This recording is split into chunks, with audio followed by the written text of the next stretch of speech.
जय श्री राधे। आज मैं जो आपको कथा सुनाने जा रही हूँ बहुत ही सुंदर कथा है और इस कथा को आप बीच में से कहीं भी स्किप मत करना, एंड तक सुनना। बहुत ही सुंदर इस कथा का अर्थ है।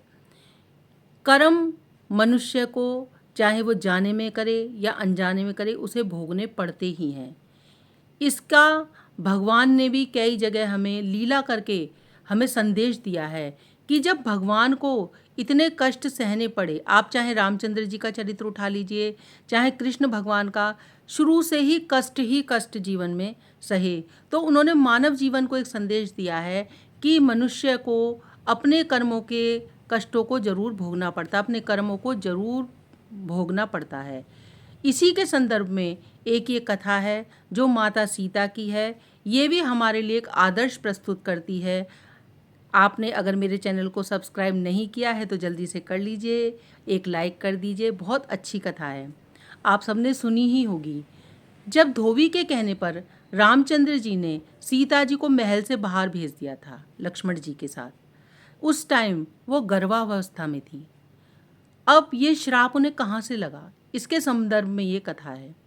एक बार सीता जी जब वो शादी नहीं हुई थी, कुंवारी ही थी, तो अपनी सखियों के साथ बागों में घूम रही थी, बगीचे में घूम रही थी।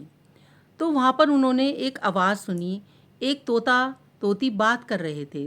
तोता कह रहा था कि रामचंद्र जी का विवाह सीता जी के साथ होने वाला है और उनके जीवन में बहुत प्रसन्नता आने वाली है। सीता जी सुनकर चौंक गईं। उन्होंने अपनी सखियों से कहा, जाकर इस तोता तोती को लेकर आओ। वो ले आई पहाड़ी पर जाकर, और उन्होंने उनसे पूछा, तुम्हें ये सारी बातें कैसे पता?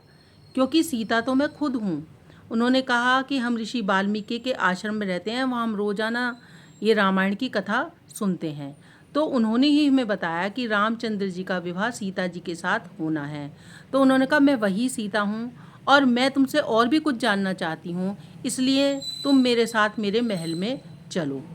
वो मना करने लगे, बोले नहीं, हम यहाँ जंगल के प्राणी हैं, हम जंगल में ही रहेंगे, हम किसी महल में नहीं जा सकते। वो नहीं मानी और उन्होंने उन्हें पकड़कर अपने महल में ले आई।